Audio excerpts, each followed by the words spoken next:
Welcome back to Kings of Columbus on the podcast. Doug Lesmerises and Bill Landis talk about playoff rankings along with the rest of the world. Landis, we are only YouTube show podcast number 673 that is talking about the college football playoff rankings today. So we apologize, but we're your folks. I hope we're the people you want to hear talk about it. Yeah, and I think it is often, I believe, Ohio State fans, and probably rightfully so, take the approach of doesn't really matter for Ohio State. And I think maybe that's probably somewhat still true, right? But I always like to set a little bit of a baseline when the first rankings come out as well. So yeah, we'll attempt to do that on this episode. I do want to tell Ohio State fans, I am wearing a shirt that my daughter got me at one of the games that Northwestern played in Wrigley. It says, "Be alert." What does it say? For footballs at Wrigley Field. So it's just something. We're 2 weeks out. Ohio State's not playing Northwestern this week. Ohio State's playing Purdue at home this week, but then they're playing Northwestern next, right? They're at Northwestern next. That is correct, I believe. That is correct. At Wrigley Field. And it is just a reminder that, excuse me, this is an opportunity, right? If you're an Ohio State fan watching or listening to this, I would just recommend maybe still trying to go to that game. They have cool merch. It's a football game in a historic baseball stadium. And I don't know when Ohio State would play there next in that situation. Yeah. So I'm just saying, like, it might be a cool thing if you have that weekend free on November 16th. You still might have time to try to check it out. I think we were talking on Tuesday about some of the logistical stuff involved with that game for Ohio State that I don't think are super convenient because, like, the locker rooms and stuff aren't built to house football teams. But from a fan experience, I have a hard time seeing how it wouldn't be cool as a fan to go to Wrigley and watch a football game. Yeah. And if you've never been to Wrigley Field, there's a subway stop, an L stop right next to Wrigley Field. So you can stay anywhere in downtown Chicago and hop on the L. You could stay out in Evanston where Northwestern is or somewhere else in a suburb, hop on the L and get there. So anyway, that's just a little public service announcement. I would want to do it every week or every year, but as a one-off, Wrigley Field's what, like 40 or 50 years old? It's super old. Built in the 70s, I think. Is that right? It's at least 40 or 50 years old. Yeah. All right. So the rankings, Landis, I was pleasantly surprised with Ohio State's positioning at number 2, and I was pleasantly surprised by the way that Ward Manuel, and if you're an Ohio State fan who doesn't know that the committee spokesperson for this year is Michigan Athletic Director Ward Manuel. So I don't know is there some satisfaction for Ohio State fans in making the Michigan AD talk about how good Ohio State is? I mean, probably. I don't know. I would get satisfaction. Yeah, especially when Michigan's a non-factor, right? I think that just sweetens it a little bit. And he does, he has to call them Ohio State. He can't call them Ohio the whole time, right? Or whatever. It's like you have to address the team by its actual proper name. We in our look ahead said we would have put Ohio State 2 ahead of Georgia. But the fact that it happened, what did you think of it? Still surprised by it because my rationale for thinking that Georgia would have been ahead of Ohio State was that the selection committee would have viewed Georgia as having the better win, and it did because it put Texas ahead of Penn State. And also Clemson, which Georgia also beat, is ranked. So Georgia was sitting there with 2 ranked wins, which I anticipated. But even then, I just think it's very clear, right, that Ohio State has played better than Georgia this year. And I guess it came down to quality of loss, which is an interesting way to put it, right? Ohio State loses on the road to the number 1 team in the country, and Georgia loses to Alabama, which is getting puffed up by Missouri being ranked, and also looked bad in the first half of that game. So I don't know how you could argue with a straight face that Georgia has played better than Ohio State this year. So the only thing you'd be falling back on is the fact that Georgia has one more ranked win than Ohio State does. But even that ranked win, the second ranked win that Georgia has, I thought lost a little bit of luster when Clemson lost to Louisville this week too. So was not expecting it. How much does it actually matter? Maybe not all that much, but I thought it was the proper respect paid to Ohio State's resume compared to Georgia's. So Ward Manuel did say that they played number 1 Oregon down to the wire. in Eugene. They've had a good strength of schedule. They're 5-1 against teams with winning records, which is, again, they just say what you say in the moment. It's like strength of schedule versus, okay, somebody happens to be 5-3. Like Nebraska's a team with the winning record. Like I actually think that is, Nebraska's decent. Now that's not a thing. That's not the top line of their resume. But Ohio State did handle Iowa in the second half, and Iowa's looked a little better recently. So I do think those things matter. When it comes down to the actual comparison, this is Ward Manuel. It was the consistency. Georgia, very good team, great win against Texas, a win over Clemson. Consistency in terms of their offense. They've had some inconsistencies there, but they have great defense, and they're allowing only 17 points per game. It was a close analysis, but in the end, we just felt that Ohio State was a more consistent performer at this point in time, which is what you just said. And their loss to the number one team, their only losses to number one Oregon, and that's how the committee came out with the decision. So I do think that consistency is something to note. And it's something we talked about like in the immediate aftermath of Ohio State, Oregon, was that for the most part, our impression of that was a high-level game between two high-level teams. And I think that was the committee discussion. Again, I have another quote from Ward Manuel. But not just the score, but how you look in that game, as opposed to the fact that Georgia looked terrible in the first half, stormed back in the second half, but then blew it at the end. It didn't look as good as Ohio State just going toe-to-toe with Oregon the whole time. And then, of course, in the end, Oregon's better than Alabama. But that consistency to me, that is a little bit about like Georgia only beating Kentucky by 1, Georgia only beating Mississippi State by 10, Georgia goofing around with Florida this past weekend until Florida's quarterback got hurt and they got down to their third string quarterback. It feels like all those things mattered to the committee for Georgia in the consistency discussion. And then Ohio State basically had the best, literally the best loss you could have. On the road, play well, against number one by 1 point. That is literally the definition of the best loss you could have. And both those things mattered to the way the committee considered them. Sure. Absolutely. And it should have, right? I did have a little bit of a chuckle watching the show when Booger McFarland, I think was arguing on behalf of Georgia needing to be ranked ahead of Ohio State, and said something like, and Reese Davis, I thought like did a good job of pushing back on it. And said like, yeah, but what about the Kentucky game? What about the Florida game? What about the Mississippi State game? And then Booger said, well, what about Ohio State's Nebraska game? It's like, okay, here's one example. Here are three. So like 3 is greater than 1. You know what I mean? Like it's just logical to me for Ohio State to be where it is compared to Georgia and compared to everybody else. I guess the thing with that is, if Georgia beats Ole Miss this week, Georgia will probably jump Ohio State. Again, not that it matters tremendously, but I think that is almost certainly on the table no matter what Ohio State does this week. And then if Ohio State beats Indiana, I think Ohio State would potentially re-jump Georgia, but then Georgia also has a game against Tennessee left. Right, yeah. I think so Georgia plays Ole Miss, Tennessee back-to-back. Okay. Before Ohio Ole Miss and Tennessee in the house before Indiana. Yeah. So for the committee, for the rankings, the actual committee rankings, that is, they'll play number 16 Ole Miss this week, and then number 7 Tennessee, and Ohio State will play number 8 Indiana. So all those things will matter. All those things should matter. But in terms of positioning, and we're also going to have a similar discussion, certainly a broader discussion on Kings of the North. It's good for Ohio State. It's good for the North that this is where it is now. Because if Georgia was ahead now, and they have Tennessee and Ole Miss waiting, then it's like, okay, I don't know what can happen here. How is Ohio? Because Ohio State's going to have two games the next 2 weeks that aren't going to impress the committee at all.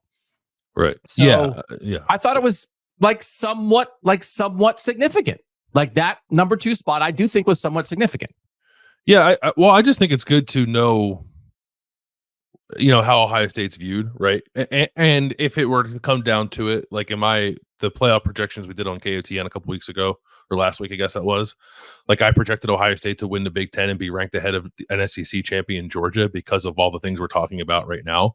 So that Ohio State is starting from a position that is already ahead of Georgia, I do think is significant if you want to project ahead and talk about, might Ohio State be the number 1 overall seed in the playoff if it were to run the table? Let's just run through the 1 through 25 just so everybody has it. Let's start with the 13 through 25, sort of the second half of the bracket. Number 25 is Army, which is cool that Army's in those rankings. I mean, that's just, I don't know. They're 8-0 and they're Army, and that's kind of cool. Number 24, Missouri, 6-2 probably shouldn't be there. Number 23, Clemson, 22, Louisville, 21, Washington State. Some people got fired up about Washington State. I didn't in particular. Number 20, Colorado. Number 19, Kansas State. Number 18, Pitt. Number 17, Iowa State. Number 16, Ole Miss. Number 15, LSU. Number 14, Texas A&M. Number 13, SMU. I'm just glad that 7-2 Ole Miss wasn't like in the top 10. Like, is that okay? Like, I'm so on edge for like, oh, what is happening? That Ole Miss at 16, I maybe could make an argument that that's still a little overrated, but actually it was like a huge sigh of relief to me that they're in the range of where they should be. The one thing that's interesting here, Landis, is let me double check real quick. No Big Ten teams. So it is a little, I don't know that it's strange, but there's 18 teams in this league now. And just the way that the league is shaken out, there are no teams in this second tier, whereas the SEC has 4. Texas A&M, LSU, Ole Miss, Missouri. So the fact that, Michigan lost to Washington, that Iowa lost to Michigan State, that, Illinois is not ranked, huh? Illinois is not ranked. Yeah. No, I mean, Illinois has 3. They have 3 losses. Oh yeah. No, Illinois would be in here, but Illinois just lost to Minnesota.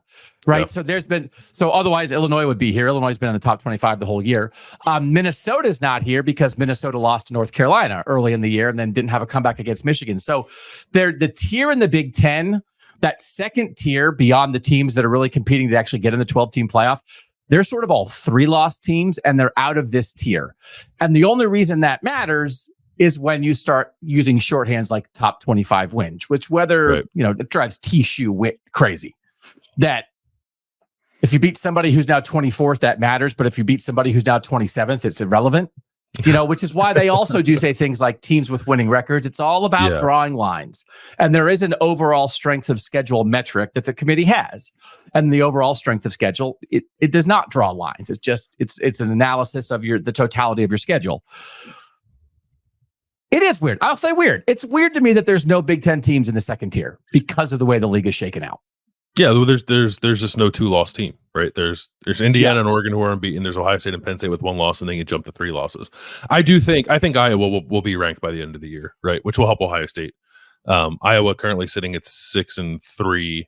Yeah, very reasonable chance to run the table. Like if a 6-2 Missouri is currently ranked, and let's assume that Missouri will take at least like another loss or 2. I do think that eventually one of those 3-loss Big Ten teams will crack it. I mean, I guess the only options would be Iowa, Minnesota, and Illinois, because then after that you're getting into 4-loss teams. But it is weird. It's very odd to see 4 teams from the Big Ten in the top 9 and then none below that. It's kind of strange. Yeah, and this is. You can blame Michigan a little bit. You can blame Iowa for not getting their quarterback situation sorted out, so they could have gone on the road. You can blame Michigan State for 1, not being good enough, or 2, not being quite bad enough to lose to Minnesota. Right. As it turns out now, maybe the better team didn't win that game because Minnesota tried an onside kick at the end, recovered it, but the officials said they were offside, and they determined after the fact, actually, we're going to change how we call offsides on kickoffs because that was so egregiously wrong. So that did matter. I don't think it's a deciding factor necessarily when you're ranking 2 and 3, but it is shorthands that come up. So anyway, there's no Big Ten teams in the second tier. And the top tier, 1 through 12, there are Big Ten teams. So that's a good thing. Number 12 is Boise State. Number 11, Alabama, the highest ranked 2-loss team because they have the win over Georgia. Number 10, Notre Dame. Number 9, BYU, which some people think is underrated, but that's a discussion we'll have on KOTN. Number 8, Indiana. Number 7, Tennessee. Number 6, Penn State. Number 5, Texas. Number 4, Miami. Number 3, Georgia. Number 2, Ohio State. And number 1, undefeated Oregon. Do you find any cognitive dissonance in the idea that Ohio State's best win? Well, they really leaned on like the best loss more in the explanation. Ohio State's best win is against Penn State, who is one spot behind Texas. That is Georgia's best win. That those rankings don't match up. You seem to, what you were saying before is you thought maybe those rankings would match up, which is why you thought. So you were correct in thinking Texas would be ahead of Penn State, but that's part of why you thought Georgia would be ahead of Ohio State. It is rather illogical, that Georgia with the win over 5 and a win over whatever Clemson is ranked behind an Ohio State team with just the win over 6. And again, like I don't think it should be about that, so I don't disagree with it. But it is a little weird to me because they didn't have to paint themselves in that corner, right? They could have just flip-flop Texas and Penn State. Although I actually didn't listen to much of the questions, I guess, that came out of it. So I don't know how much they were actually pressed on the idea of Georgia being ahead of Ohio State. So I agree with it, but when you look at it this way, it does seem kind of odd. Yeah. Okay. Those are the rankings. It still was a little odd to me that they came out on election night, but it seemed like people talked about them, so that's fine. Well, they will get more air in the coming weeks as they continue to be released every Tuesday night until the end of the year, and then we have conference championships Saturday, and they have the final rankings released on that Sunday. So, I mean, this is a conversation. Ari is just on Twitter just screaming at people like all night about this stuff, and I do think. It's a point that we've, the three of us back in the day would discuss that when there are people, it's like, yes, they don't matter. But if your only answer to it is like, it doesn't matter, then it's like, well, then let's not participate in a college football discussion. We can just get rid of all the podcasts and all the shows, and we can just watch the games on only Saturday. And then at the end of the year, once they have the playoff bracket, we can come on and do one show and say what we think. So it's part of the discussion. Yeah. How much merit you put on it, we understand that they kind of are making it up as they go along. But I think it's okay to care. I think it's okay to find it interesting. And I actually have a survey question about that. Like, what's your view on how much people should get fired up about it? I think it should be like fun, right? I don't know. Like when people start getting angry about it, that's when I'm like a little like, okay, this is not a thing worth getting angry about, in my opinion, because of how fluid it is and how much is going to change over the next 5 weeks. But I like this is now like that committee, I guess I should say, is like the arbiter of the best teams in college football once we get to this point in the season. So I think that like that opinion matters, right? That's what this sport is about. So there's I'm in the middle ground there of like the idea of being wholly dismissive of it to the point of saying it's not worthy of conversation is like, okay, we'll see you in December. But I like talking about it. I just try not to get like super fired up about a thing that's going to change next week. So as we said in the AP and the coaches poll, Ohio State's third behind Georgia. Georgia was 7 points ahead of Ohio State, 1449 to 1442 in the AP poll. And it was 22 points ahead of Ohio State. Georgia had 1267 because they had a 1 vote in the coaches poll. Maybe that's from Kirby. I don't know if he votes. To 1245 for Ohio State. So I'm always curious about this. I'll be curious to see. Well, I guess we're going to have another data point with Ole Miss that's going to matter. So we won't get to see. I do think that the voters react to the committee sometimes. So I do think at least whenever there's a thing, people sometimes think they just follow the polls. And then when you have even a flip like this, I think it means that like, well, they don't just follow the polls. So I also think that matters a little bit, right? But there's not a whole lot of difference between the AP poll and the rankings, right? Wasn't there only like 2 spots that are different? Oh, I'm just talking about Ohio State though. But still, even that's overall, you're right. Yes, there is like it does like the top 13 matches exactly, other than the fact that Ohio State and Georgia are flipped. Mm-hmm. So yeah, I asked the tech subscribers this question, Landis. What do you think of playoff committee rankings during this season? This was the choices. I don't care. Literally, I don't care. They matter. I pay attention because it tells me what the committee is thinking. Like they matter. I want to know. I want to get a view. They're a fun little distraction and a reason to talk more football so that you pay attention, but you don't put much in it. The first one, you put a little more in it, or I hate them. They're bad for the sport. I wish they only did one committee ranking at the end. Again, this is what we do on KOTN, but on like Dan Wetzel, who's a regular Tuesday guest on KOTN, I think would vote for that. He really thinks, and he wrote a column about it, that like they're just undermining their own credibility in the name of a meaningless TV show every Tuesday night. Yeah. And I think he would prefer that they don't do it. So they matter and I pay attention. They're a fun distraction. I don't care or I hate them. What would you vote? That they're I like them for a distraction. Yeah. Okay. Probably that. Fun little distraction. You pay attention, but you don't put a ton into it. Yeah. What do you think won the survey? Don't care. So no, surprisingly, like that was not a very popular vote. Don't care only got 9%. Nice. Good. So then it's like, okay, well then like Good. this, We let's can keep do this. doing the show. Yeah. And Ohio State fans will watch or at least pay attention or at least listen to a recap. 4%, I hate them. So great. There aren't people who think that the rankings are ruining college football. 9%, I don't care. 38%, they matter because it tells me what the committee is thinking. And 49%, fun little distraction to talk about ball. So that's like 87% that is at least somewhat interested. So good. Okay. Yeah. I think that's okay. We shall continue the show. Yeah. I'm glad that that's the case. I'm not surprised that won out. I am surprised how low don't care is, but I'm happy if that's the case. I will say, do you think this is true? Ohio State fans really care what their team does on the field. That's their number one thing. They love their team. They love watching them play. But then they also really care what people think of Ohio State. They're on the lookout for disrespect. They're on the lookout for being underrated against the SEC. They're on the lookout for how they're measured against other Big Ten teams. Do I think the Ohio State schedule is good or not? Are they talent like that? I do think that maybe some fans don't want to hear it. Ohio State fans want to know what you think of their guys. Yeah, I think that's right. You want, and that's probably true of most fan bases. I think most fan bases that find themselves in the conversation for who is the best team in the country want to know what people think about them, like sort of outside of the bubble.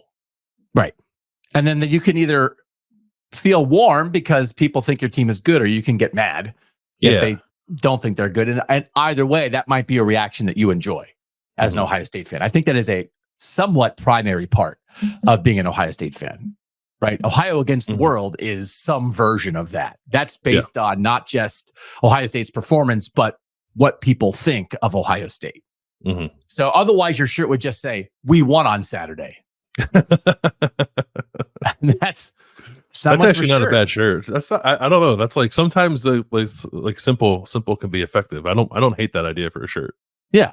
That still goes back to like when Luke Fickell was, I don't know if it was when Luke Fickell was a head coach or he was a defensive coordinator, but there was like one time when like after kind of an unimpressive win, I think it might've been when he was a coordinator, because like seated at tables on a midweek thing. And he was just like, "We won, didn't we? We won, didn't we?" And it was the hard part of it is because we are in a gymnastics, figure skating, subjective world, but it's more like the Oscars where you make your piece of content, whether it's a movie or a game, but then we are judging the value of your content. We're not just going by what it was. We won. Actually, I mean, it actually, that's not what it is. It's not. It's not. No. Like I guess it's more that now than it used to be, but it's still not quite that. But it is less that in college football than it is in any other You're right. North American sport. Yeah. There is no judging. It's like the NBA slam dunk contest and this, where you have a group of people lined up. Maybe they should do it that way. Have the committee reaction just be have people lined up with signs. And it's like, okay, who's number, like, what do you think of Oregon? And like the athletic director from Arkansas is like, holds up a 1. And it's like, hey, Oregon's number 1. And we'll do it that way. Yeah. Let's talk about what this means for where Ohio State's going to wind up, because this is the second part of what we want to do here is like what the paths might be like in the playoff, because I'm not super interested in like bracketing right now based on what the results are, because, you and Ari and I did that, what we thought it would be at the end of the year. But really what matters here is if anything matters, it's just how they view you in comparison to teams in your range based on knowing what's ahead. And okay, what would affect it? Well, if there's not a lot that's going to affect how they're going to view you, where are you now really matters, right? But to say like this would be a 7-10, this would be a 6-11 or whatever. I didn't exactly want to do that. I thought it could confuse the issue. But what they might be, and then for Ohio State, a little bit of fun here, I think does matter. This is what I asked though, Landis. I asked the texters this. Put on your predicting hats. What playoff seed will Ohio State be at the end of the season when it matters? And the choices that I gave them were 1, 2, 5, 6, 7, 8, 9, and 10. Because I don't think there'll be a 3 or a 4 because those are automatic bids that we assume the SEC and Big Ten will be 1 and 2, and the Big 12 and ACC will be 3 and 4. I guess I would have no, I guess I wouldn't. Because if Ohio State's already ahead of Miami, if they win out to be the Big Ten champ, they're going to stay ahead of Miami, right? Like what would an undefeated ACC champ Miami be? Would they have some chance to be a 2 seed? In that scenario, that would almost require something weird happening with Ohio State, right? So do you think Miami has any chance to be the 2 seed, or are you like guaranteed that it's going to be the Big Ten and the SEC champs? I think Miami has a better chance to be a 2 seed over the SEC champ than it would the Big Ten champ, right? Because the SEC champ might have two losses. Yeah, that probably would be it. If your conference champ springs an upset in the Big Ten or SEC championship game, and now you have a 2-loss champ versus undefeated Miami. Again, like Ohio State's not going to be that unless there's a scenario where, because like if Ohio State loses to Indiana, but then somehow would make the Big Ten championship game, that would like require Indiana losing 2 other games before the end of the year. Like there's just this, it's not going to happen. So, and I didn't say 11 seed because like that would be the last at large, but like I don't even know what that would look like. That Ohio State would be that. So I will say this, Landis, people are feeling good. And just so people know, when you and I with Ari on KOTN last week did our what we think the playoffs will be at the end of the year, you had Ohio State as the 1 seed. I had Ohio State as I think the 5 seed or 6 seed. I had them losing in the Big Ten title game. You have them winning the Big Ten title game. What percent of our texters do you think picked Ohio State to be the 1 or 2 seed, which is mean Ohio State wins out and is the Big Ten champ? 71%. 82. So they're feeling good, man. Wow. 59% number 1 seed, 23% number 2 seed, 10% number 5, 5% number 6, 2% number 7, 1% number 8, and nobody picked 9 or 10. So that's a lot of confidence to beat Oregon in a rematch. I don't think it's unfounded. I am surprised it's that high. Yeah, and so for Ohio State fans who maybe did not hear or know this otherwise, Tez Johnson, the great Oregon number 1 receiver, hurt his shoulder in the last game. Dan Lanning said that injury is not as bad as it maybe appeared at the time, and they expect him back by the end of this, some other time this season. It certainly is not immediately, but I would chalk that up to, seems like for the moment, at least there's a chance that Tez Johnson plays in the Big Ten title game, if we're talking about an Oregon-Ohio State rematch. Would you agree with that? Or do you think when they talk about Tez Johnson, they're talking more about for the playoff, because that gives you like another 3 weeks to get ready? I would say that there's a chance, but if I'm Oregon, like I'm just shutting them down to the playoff. Because like if you're Oregon, you believe you can beat Maryland, Wisconsin, and Washington without Tez Johnson. And no offense to the Big Ten, I don't think you need to rush them back to try to win the Big Ten championship either. Because like hosting a playoff game in Autzen Stadium isn't a bad consolation prize for extra rest for Tez Johnson. It is an extra game, and so then you'd be asking Tez Johnson to come back a week earlier for that game, if you want to have him for that. So that would be a very interesting decision for Oregon if they're trying to weigh rest here, get rest more there, risk, maybe risk an extra game. And then the other consideration is Marcus Harper, their starting right guard, who also was hurt in the last game. And Dan Lanning kind of lumped in the same way, not as bad as it looked on the field, not back immediately, but back for the end of the year. So he is really important to Oregon because he helped settle when they switched up things on the interior of the offensive line. They came to a conclusion that has been much better than it was the first 2 weeks of the season, and he's part of that. But Tez Johnson is the headliner there. So potentially for Ohio State fans, when you're having this conversation in your head, Ohio State lost Josh Simmons, but now has appeared to settle that offensive line situation on the left side of the line. And since then, Oregon has lost 2 guys that maybe won't be back for the Big Ten title game. Plus, it's not going to be in front of 60,000 screaming Oregon fans. So there's a couple things that might work in Ohio State's favor. Yeah, like I said, it's not. There are a lot of things that can lead you to believe that Ohio State would win a rematch against Oregon. Just 80, what was it, 82%? Because if you're saying 1 or 2, even if you're saying 2 seed, you're still projecting a win against Oregon. Yes. That's surprisingly high. So I wanted to dabble in this like very quickly because I was just curious about this, because I am super curious about a home game in Ohio Stadium in the playoff. Mm-hmm. Whenever it happens, this year or some future year, it will happen at some point. Because you get it if you're the 5, 6, 7, or 8 seed, and Ohio State's not going to win the Big Ten title every single year. They haven't won it in the last 3 years. But they very likely would be very much in that consideration to host a home playoff game. I said, what do you want to have happen for the Buckeyes with their playoff seed? And I just wanted to see, Landis, if there was anybody who was like, some people theorize that the 5 seed could be the best seed because you get to play the 12 in the first round. You would get to play the 4 in the second round.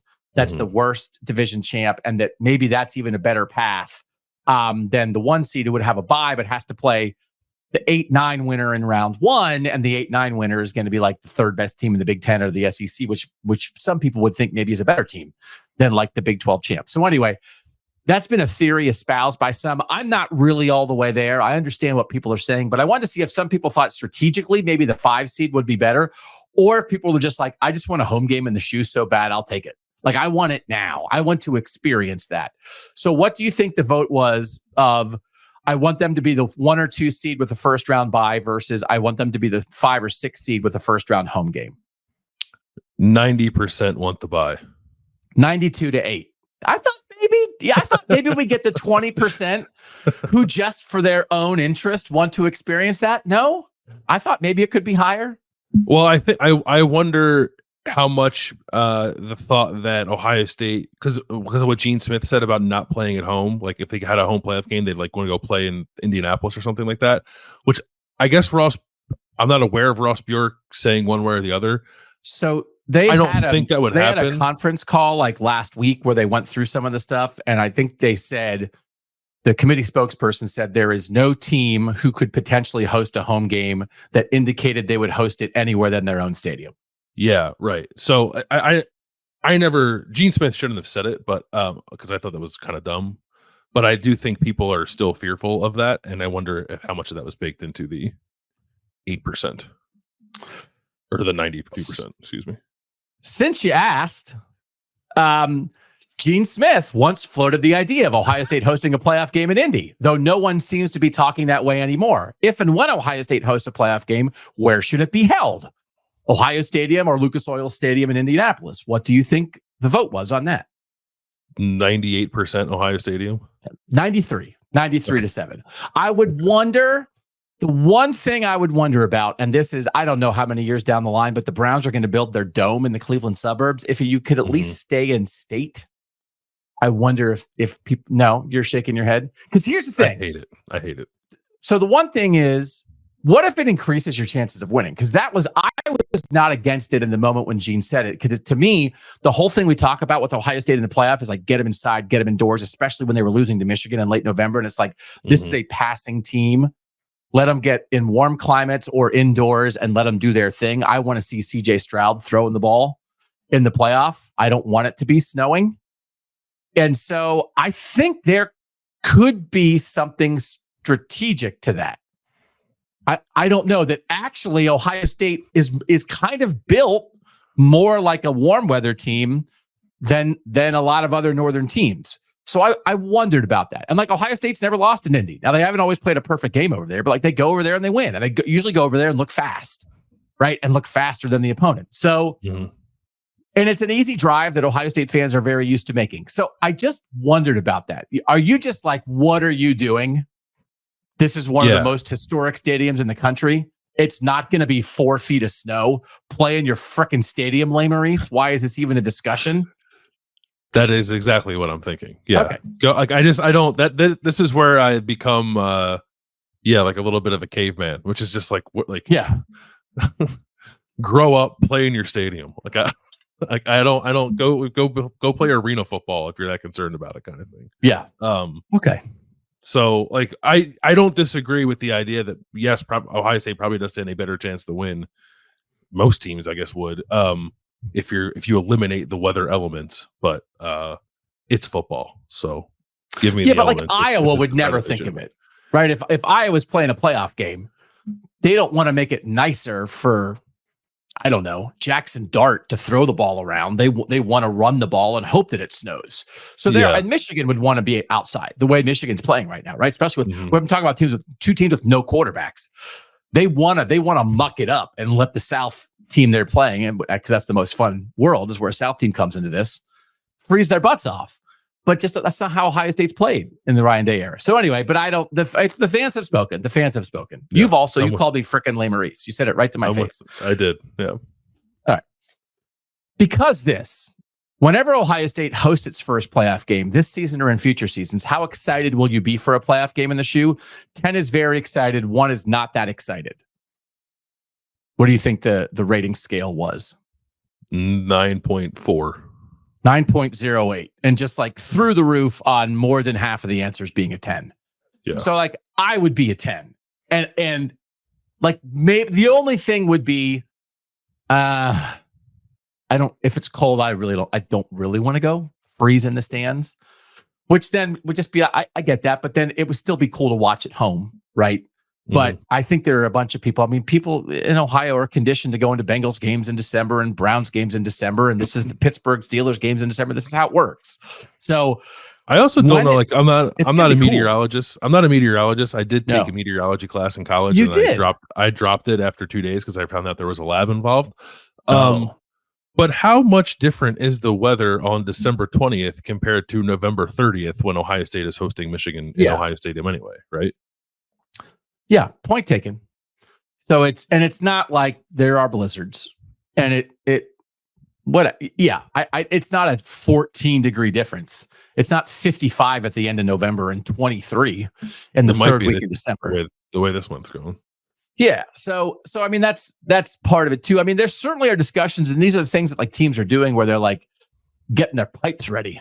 You know, that it's enough that people are thinking about it, that it is something they've never done before, and it just increases. It's also not February, right? It increases the chances that it might be cold, but people want it. So, but that's why I asked, would you rather have a home playoff game now? Like, you want it so bad, you'll throw everything else away to get it. Like, I want it right now.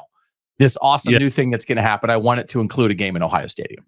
Is any part of you, I just thought of this, is any, and it's conspiracy theory nonsense probably, but would any part of you be concerned about the committee if it's right on the line with seeding, giving the higher seed to a Southern team as to avoid potential weather? So that's really like that 8-9 game, like we were talking, which really it could come down to, right? Like if you, that is certainly where we could be with things. Like at the moment, 8-9, like Indiana's 8, BYU's 9. Now BYU would be the Big 12 champ in this, but like you're talking about like Tennessee, it's like Tennessee versus Indiana, Notre Dame kind of thing. Like that the third SEC team versus the third Big 10 team. One's the 8, one's the 9. Where is it? Yeah. And the difference, we were talking about that. I think we were talking about on KOTM. The difference between if Tennessee and Penn State play in an 8-9 game, the difference between that game being in Tennessee in front of 100,000 people or being in Beaver Stadium in front of 100,000 people, that moves that line on that game like 7 points. Yeah. So it is a huge thing. But to me, as much as I am asking if people are afraid from being cold or about being cold for a playoff game, playing that game in Beaver Stadium or Ohio Stadium or Michigan Stadium, that's part of the whole point. So I don't think you should be afraid of it. So I wouldn't be worried about it until it slapped us in the face. Until that happened. Yeah. That's, I guess that's where I am too. I just thought of it when I saw like where like Indiana and Tennessee and stuff popped out on Tuesday. I was like, man, they're not going to give Indiana a home game, are they? Yeah. So, I mean, the thing that I maybe would be more worried about is, do you lean blue blood, bigger stadium in that situation? Yeah. That if it's Tennessee, Indiana, and it's like, well, we can play it in a giant place for a traditional power. We can play it in Memorial Stadium for a team that was half filling its stadium in the first week of the year. The drone shots better at Neyland Stadium. The blimp would rather be at Neyland Stadium. That is more of a fear, I think, than weather. Yeah, but and none of this I don't think would rarely apply to Ohio State. Certainly the blue blood conversation doesn't, but even the the weather conversation, like Ohio State would have to be in that 7 and lower territory, which I don't think is going to happen this year, and probably won't happen most years. And the networks, ESPN, shoe blimp shot in December. Like ESPN executives can't control themselves over that stuff. I mean, they're like, that's one of those where it's whatever. Vanderbilt makes the playoff, and it's like, oh, it's going to be a Vanderbilt Ohio State game as the 8-9. Wonder where that's going to be. Oh, hey, they took the goalpost down the streets in Nashville. Anybody want to go to listen to somebody play guitar in a bar, or do you want to have a blimp shot of the shoe? So yeah, blimp shot of the shoe, or blimp shot of a stadium that's been an active construction zone for like a decade. Yeah. So it is one of those things. Sometimes from an Ohio State perspective, you can get in conversations where it's like, oh man, the networks and the TV, all they care about is the Blue Bloods. And for Ohio State, it's like, yeah, the single largest TV draw in the sport. How dare they? Like, even when people have conspiracy theories, I mean, going back to the first playoff in 2014, it's like, oh, they want to make it a popular playoff that people are going to watch. I wonder how that'll work out with TCU, Baylor, and Ohio State. And I don't know that there are a bunch of Ohio State fans going around saying, like, this is unfair that TCU moved down. So I'm not saying that's what happened, but there are people who say that. And then whenever those conversations happen, Ohio State wins those. I think Ohio State wins that conversation in every single conversation that exists. When has it lost that conversation? Especially as it pertains to the playoff, right? 1924? I don't know. Like what would, because even against Alabama, right? Like Alabama now, like Alabama prime Saban maybe would be the one. But from a national draw and from a giant stadium and from a blue blood perspective, and then actually Columbus is more temperate than a lot of other places in the North. So like these are the conversations that Ohio State will win every time. I think maybe they would just have Ohio State play itself in the playoff. Spring game. It's an 8-9 game. Scarlet versus Gray. Will Howard's playing for both teams. Drone shot. For real, though, because if you were like, Will Howard, Julian Sayin, the matchup everyone's been waiting for. College football playoff, 8 versus 9, Ohio State versus itself. All right, let's talk about paths. So a lot of people think it's going to be a 1 or 2 seed. So what would a 1 or 2 seed then maybe look like, Landis? The most interesting part of this is, and this is where it would really matter. This is where it does really matter for the 1 or 2 seed. Let me ask this first quickly. Maybe we have to do a side tangent. The assumption for everybody, so as people know, a group of 5 team must get in. So that is the best conference champ from the 5 conferences that aren't the ACC, Big 12, SEC, and Big 10. Mm-hmm. The 4 highest ranked conference champs get the top 4 seeds. That doesn't mean it has to be from the 4 power conferences. There are some people theorizing about Boise State, which is currently number 12, potentially being ahead of the Big 12 champ and getting like the 4 seed. That doesn't mean that the Big 12 champ would then be the 12th seed, but the Big 12 champ would just drop into the list of seeds. Mm-hmm. I think that Boise State or the group of 5 champ is going to be the 12th seed. I still think that's where they're going to go. And most of these other teams have a chance to get some impressive wins. And they're, Boise State is in the Mountain West Championship game is not going to have a chance to get an impressive championship win the same way all these other conference champs are. Now, if there's a huge upset, like for instance, if Colorado wins the Big 12, Colorado's number 20 right now. That wouldn't have to be a huge upset. But if BYU's undefeated, Colorado has 2 losses overall, and Colorado wins the Big 12, now I think we're entering territory where Boise State could be the 4 seed ahead of Colorado. I think I disagree. Okay. So you think Boise State has a much better chance to be a 4 seed? I think, assuming Boise doesn't lose, I think as long as the Big 12 champ is not BYU, that Boise has a very good chance of being the 4 seed. Boise is currently 5 spots ahead of the next Big 12 team, Iowa State. Yeah.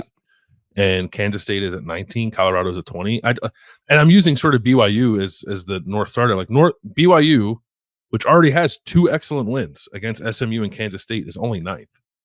So, like, Iowa State is going to jump. So 5 anyway, spots ahead of Boise, we're right? encroaching onto KOTN territory, which is, this is an Ohio State show. We'll do more of this on KOTN. The reason that's a little bit of side tangent is the assumption that if Ohio State's the 5 seed, right, would they play Boise as a 12 seed? Like, does that entice you at all? Like the idea of, so let's start there. What if Ohio State's, because I started off by saying the 1 or 2, but let's go to the 5 seed first. What if Ohio State's the 5 seed? They're either going to play the Group of 5 champ or like the last team that gets in otherwise, which would be like the 4th team in the SEC, the 4th team in the Big Ten, the 2nd team from the ACC or Big 12. Would like Ashton Genty as a 12 seed with Boise State, who's probably going to be a Heisman finalist, coming into the shoe, would that entice fans? Yeah, I think it would entice them. Yeah, I mean, it's a team you otherwise would never really see Ohio State play, right? Yeah, with a generational, it seems, kind of individual player in Ashton Genty, I think that would be incredibly enticing. And then so that could be interesting. Otherwise, it might be Tennessee that lost to Georgia that got in as the 12 seed or something like that. If Boise State moves up, like that kind of thing.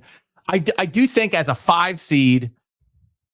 There's the worst, like the least interesting situation for the 5 seed, if that's Ohio State, is to play the Group of 5 team if the Group of 5 team's not interesting, right? If UNLV beats Boise State in the Mountain West title game, and now it's like, here comes UNLV, and it's like, okay, I don't know. Or they don't have a super famous guy. Like Ricky White's a good receiver who blocks punts, but it's not the same kind of thing. That would be fun for Ohio State. I would be curious what that atmosphere would be like, because it'd be fun for Ohio State to host a home game. But if they're playing UNLV or Army, that's going to feel like a September non-conference game. We've seen those games. I think we've literally seen UNLV. And I don't know if we've seen Army in Ohio Stadium, but we've seen Navy.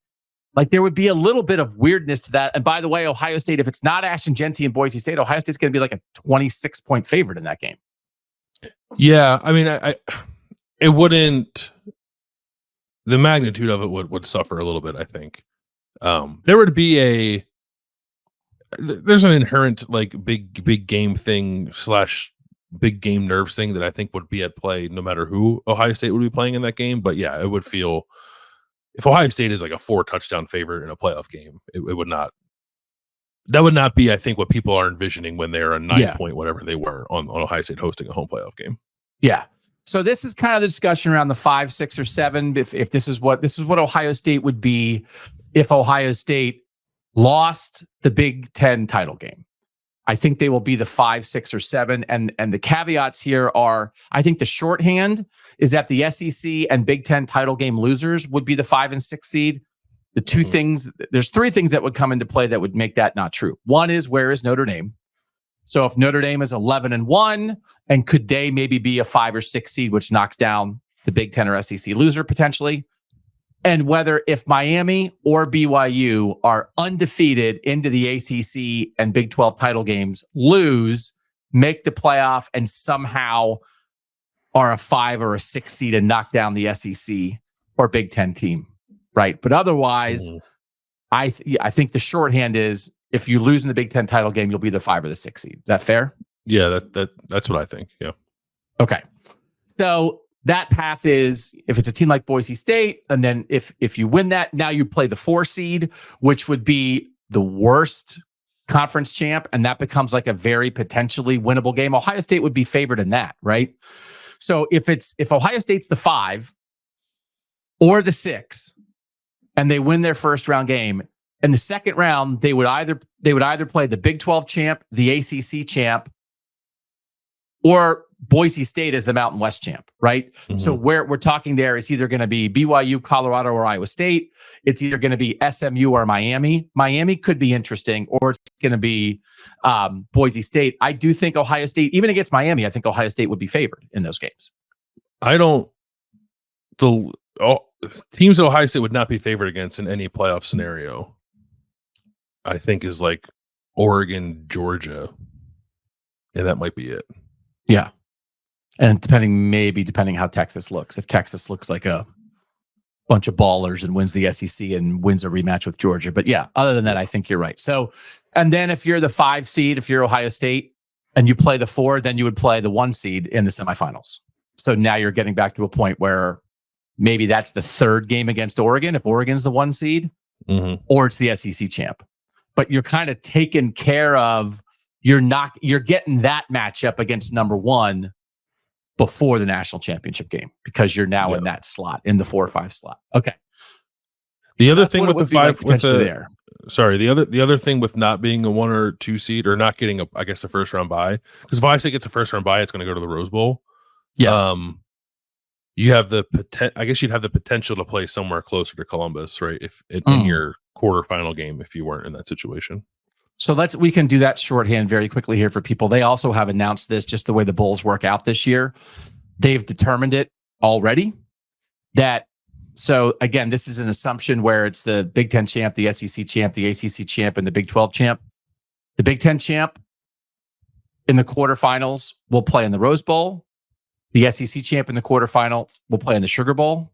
The Big 12 champ in the quarterfinals will play in the Fiesta Bowl. And the ACC champ will play in the Peach Bowl in Atlanta.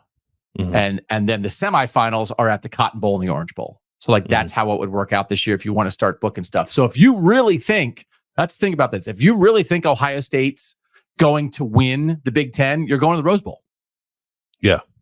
And you are playing in a quarterfinal in the Rose Bowl. Like, it doesn't matter what seed whether you're the 1 or the 2, that's where Ohio State's going to be. So you could book that ticket if you want to, Landis.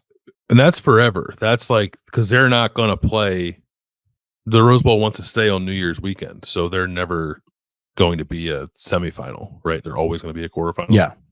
So that's so you could maybe just get a little condo in Pasadena and just hang out there for the winter. This is the other. I want to just talk briefly about this alternate scenario, which is if Ohio State loses to Indiana, or I guess loses to Michigan, Purdue, or Northwestern, but finishes at 10-2 and doesn't go to the Big Ten title game. I am almost sure that they are in that scenario, but they would be in as the 3rd or 4th Big Ten team. And now you're you're on the border of whether you have a first round home game or not. So now I think you enter into the 8, 9, 10 discussion. And that 8-9 game is probably going to be a banger because now that's where you're talking about if Ohio State's an 8 or a 9 in that scenario, could you be playing Notre Dame? Could you be playing the 3rd best SEC team, whether that's Tennessee or Ole Miss or Alabama? I would be a little more disappointed if you wind up with a Big Ten matchup there, but I especially think it was an 8-9 game or a 7-10 game. That would be much less likely. If Ohio State winds up in its very first game in the 12-team playoff, in a rematch with Indiana or Penn State, that would kind of stink. Don't you think? I think it would stink. And there's also, I think we discussed this before. They would or would not reconfigure the bracket to avoid that. I don't think they would. Yeah, I don't think they would. I think they're not. Basketball does that, but I don't think football will do it. Yeah, no, that would stink. I don't. Rematches are, I guess, some point along the way unavoidable. I would very much prefer to not see them in the first round. Yeah. So, but it kind of would be the one thing that would be cool about this is if you're the 8-9 or in the 7-10 game, then you get the 1 or 2 seed in a quarterfinal. And now you have a chance to blow up the bracket. And I do think if things were not particularly if this happens, it means that Ohio State has suffered a loss that people didn't expect to see. And they would be very disappointed about that. But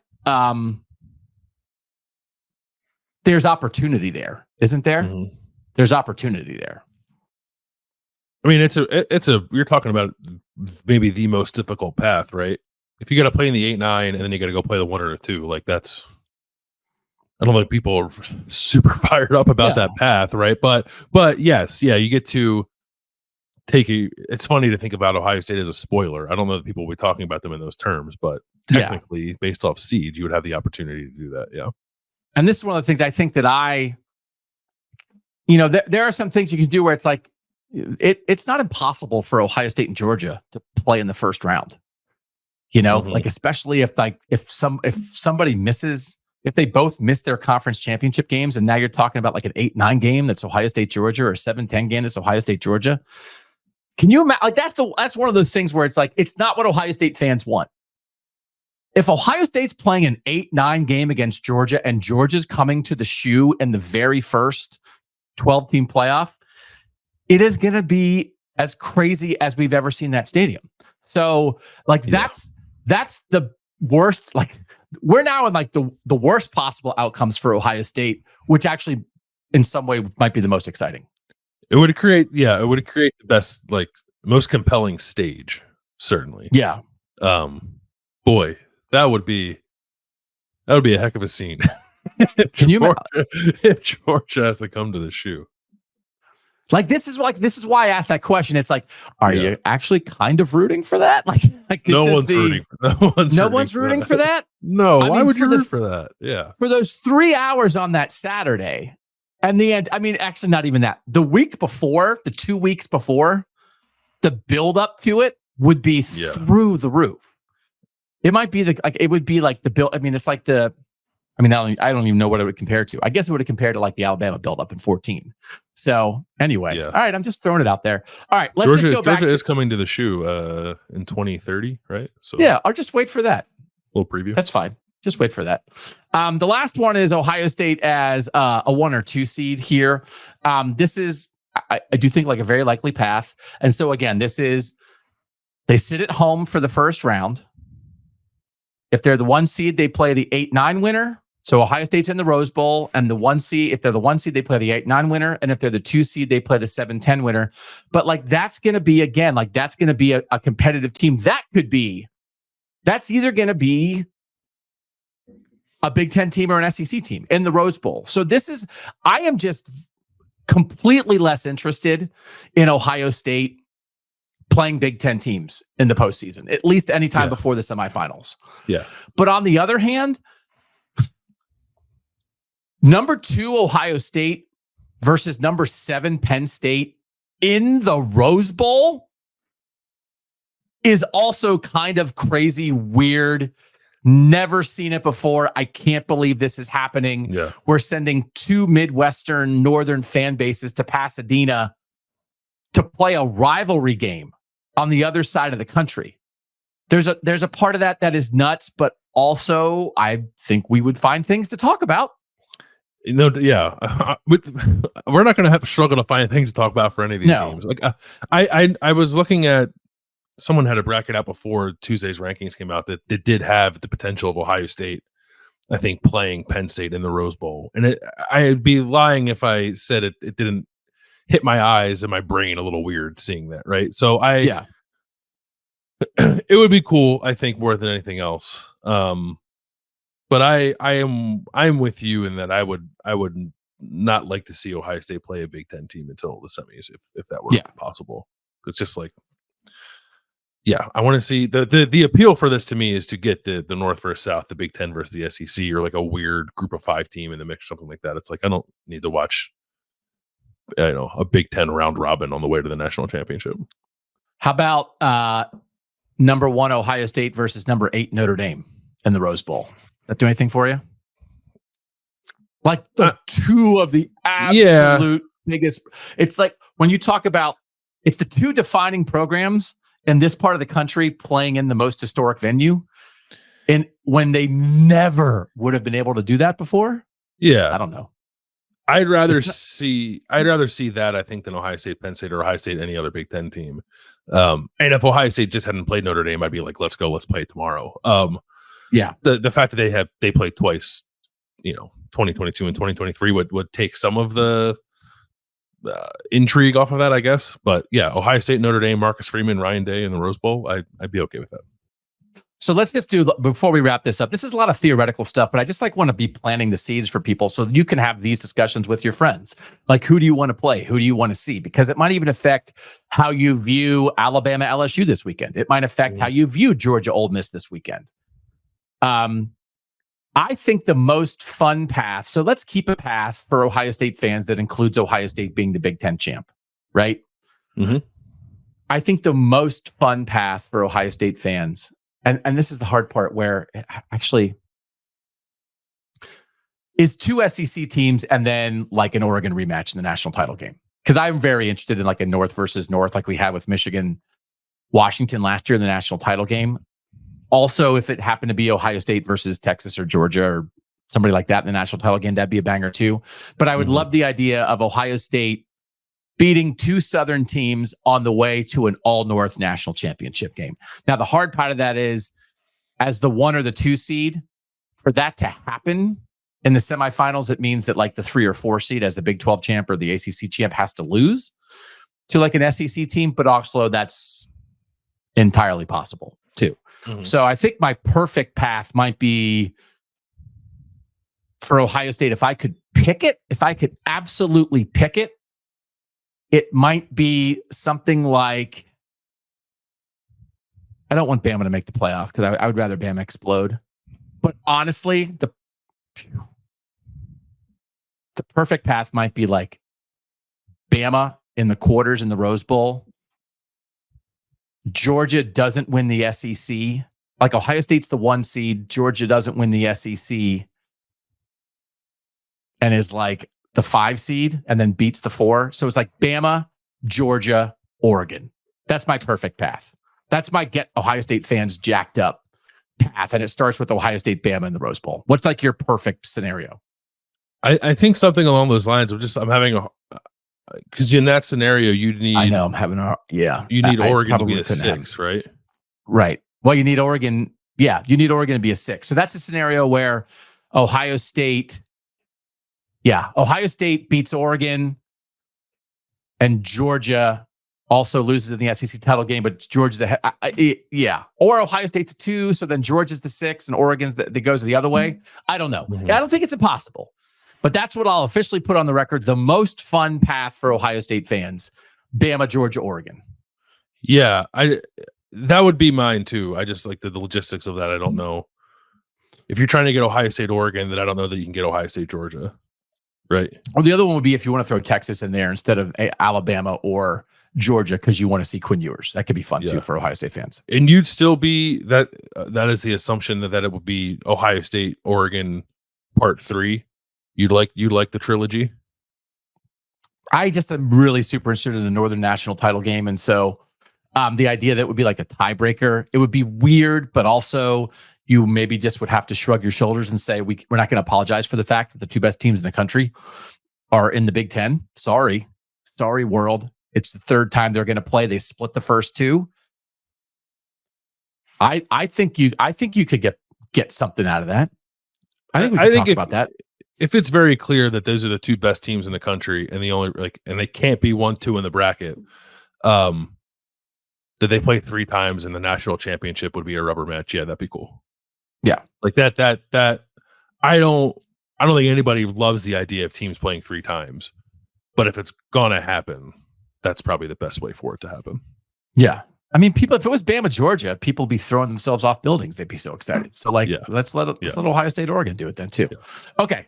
That's a lot of theoretical stuff, but like we didn't want to dive in too hard on this one. We just want to like float stuff, like get your mind churning a little bit of like what you think you're going to see in the playoff from Ohio State, what you want to see in the playoff for Ohio State, what the possibilities are. And the bottom line is, I think as we've hit on this, is that it just as reinforcement, it's going to have a chance to be like just an awesome month of ball, Landis.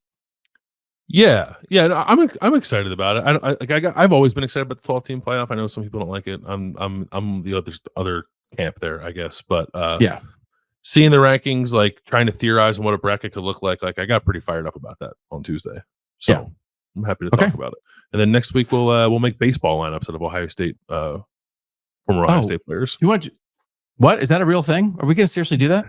We can if you want to, sure. Did you just invent that right now, or that's been popping around in your head since you first heard that Ohio State's going to play at Wrigley? I just thought of it now, but we can do it. Yeah. Oh my God. Yeah. You want to make it of all time Ohio State players we've covered, or Ohio State players off this roster? We've covered. Okay. So for me, that'd be back to 14, and for you, that'd be back to 05. Is that right? Can I have Eric Glover Williams bat leadoff? Is that okay? Can we do that? First pick, Eric Glover Williams, center field leadoff.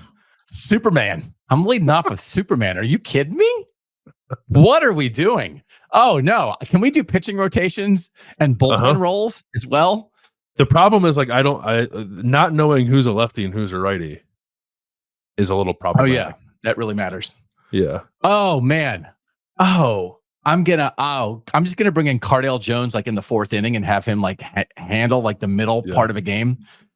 Innings 4 through 7 every 3rd day is Cardale. Can we should get either Jerry Emig or Mike Bassford to let us know who the lefties and righties on the roster over the last 20 years. Yeah. Who's the closer? Who's the closer of Ohio State guys that we have covered? It might be Zeke. It might be Zeke. Like if you got Zeke walking out of the bullpen and playing him a song and stuff, and everyone's chanting his name. Bonkers. Yeah. It's because there's a mystique involved with that too, right? Yeah. Yeah. And Zeke would definitely like pull his cap way down over his eyes when he's coming in and like looking for the pitch. And he's shaking off every breaking ball and he's just demanding a heater again. Oh my God. Okay. Yeah. And like Billy Price is behind the plate and Billy's like, can we please throw one slider? And Zeke is like, no, I'm throwing a 38th consecutive fastball. Yeah. Okay. Wow. Can we just start that show now? The heck with the playoff. I can't wait to figure out who should bat 5th for the all-time Buckeyes. Oh, people are getting excited. Now we'll take that. We're actually doing that, I think. I think you've just hit on that. We will actually do that next week. And we'll ask the tech subscribers for suggestions. Like give us a player and the role they should have on the team. And we will discuss that. Okay. Look at you, Bill Landis. You're just making magic as usual over here. Thanks as always to our producer, Mike Kurosowski. If you want to be a tech subscriber and send in your positional suggestions baseball wise for Ohio State Buckeyes next week, you can join us by being a tech subscriber. You can send a text to 614-662-4509. You'll get back a link to sign up. We'll catch you guys Sunday for Sunday Sound Off after the Ohio State Purdue game. For now, he's Bill Landis. I'm Doug Lesmerises. And that was Kings of Columbus.